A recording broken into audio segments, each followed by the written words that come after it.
गाव पातळीवर केलेल्या विकास कामाचं बिल काढायचं असेल तर टक्केवारी स्वरूपामध्ये लाच द्या, अन्यथा तुमच्या केलेल्या कामाचं बिल निघण्यास विलंब होईल, असा काही फरमान धाराशिव जिल्ह्यातील उमरगा पंचायत समितीचे अकाउंटंट कर्मचारी कुलदीप पवार यांनी केला असल्याची तक्रार रामपूर ग्रामपंचायत उपसरपंच सदस्य, छावा संघटना आणि ग्रामसंवाद सरपंच या संघाच्या वतीनं करण्यात आला आहे। यावर पंचायत समितीचे व्हिडिओ प्रतापसिंह मरोड यांची काय प्रतिक्रिया आहे, काय आहे हा प्रकार, पाहूया सविस्तर वृत्तांत।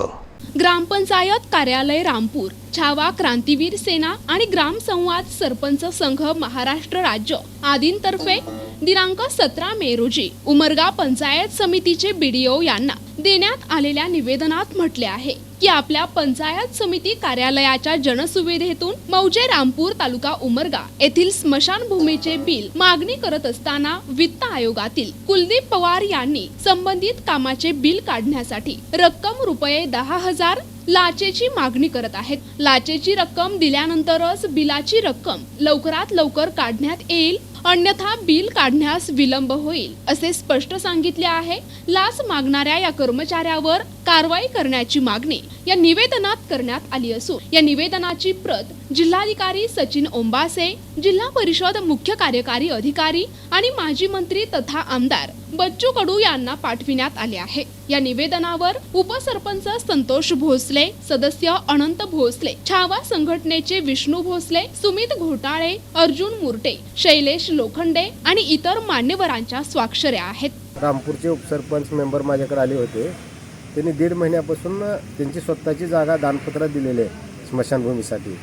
ते बांधकाम केले, तिथं 1 नंबर क्वालिटीचं काम आहे। त्यांचं काम करून 2 महिने झाले, तरी पण पंचायत समिती सगळे डॉक्युमेंट क्लिअर असताना पंचायत समितीचा अकाउंट विभागाचा कुलदीप पवार नावाचा अकाउंटंट हा हरामखोर सर्रासपणे 10,000 रुपये दिल्याशिवाय तुमचं बिल काढत नाही म्हणतो। एवढं ह्याचा मुजरपणा वाढलेला आहे। व्हिडिओ साहेबांना विनंती केल्यावर 2 वेळेस सांगून सहित त्यानं त्याचे ऐकायला तयार नाही। व्हिडिओ साहेबाची ती मला ऐकायला तयार नाही। या ठिकाणी प्रश्न काय निर्माण होतो, तुम्ही लाचलुचपत अधिकाऱ्याला विभागाला काय तुम्ही कळवलं नाही का? त्याला म्हणजे अशा पद्धतीनं त्या गावातले आता संघटने आमच्याकडे आलं असतं, आम्ही केलं असतं, पण ते नवीन सरपंच उपसरपंच असल्यामुळे त्यांना एवढी माहिती नाही याच्यातली। नवीन असल्यामुळे ती यंग जनरेशन त्यांना काम चांगलं काम करायचं, क्वालिटीचं काम करायचं एवढं माहीत आहे।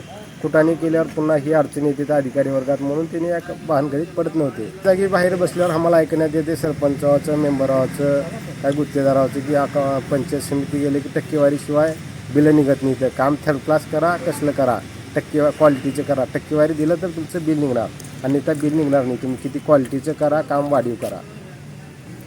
गाव पातळीवर सध्या जे कामं चालू आहेत विकास निधी कामाचा, त्याच्यात जे काम चांगल्या क्वालिटीचं होईल का वाईट खराब क्वालिटीचं होईल ह्याला काम मतलब राहिलेलं नाही सध्या उमरगा तालुक्यात। वरच्या अधिकाऱ्यापासून खाल्ल्यापर्यंत टक्केवारी सगळ्याला भेटत गेले तर त्याचं बिल निघणार, अन्यथा बिल निघणार नाही, अशी पद्धत चालू आहे उमरगा तालुक्यात। यातील कर्मचारी संबंधित व्यक्तीचं गावातील बिल काढण्यासाठी ग्रामपंचायत माझ्या मते स्मशानभूमीचं काही बिल आहे, अकाउंट विभागाकडून 10,000 रुपयाची लाचेची मागणी केलेली आहे। त्या संदर्भात तक्रार प्राप्त झाली आहे। सरपंच संघटनेने छावा संघटनेने तक्रार दिलेली आहे। ते सखोल चौकशी करण्यासाठी मंगळवारी किंवा बुधवारी हिअरिंग लावणार आहे। त्या हिअरिंगच्या दृष्टिकोनातून त्यांचे जे पुरावे असतील ते आणि संबंधित जी तक्रार आहे त्याच्या अनुषंगाने पूर्ण चौकशी करून योग्य ती कारवाई करण्यात येईल। परंतु कुठल्याही परिस्थितीमध्ये पंचायत समिती उभारण्यामध्ये कुठलीही प्रकारची लाच यापुढे देण्यात येऊ नये। यापुढे देत असेल तर आणि अँटी करप्शन ब्युरो जे आहे त्यांच्याकडे तक्रार तात्काळ करण्यात यावी। आम्ही सूचना दिलेल्या आहेत की या पद्धतीची कारवाई होणार नाही, पूर्ण चौकशी करून त्याच्या योग्य ती कारवाई करण्यात येईल। प्रतिनिधी सचिन बिद्री, NTV न्यूज मराठी, उमरगा, धाराशिव।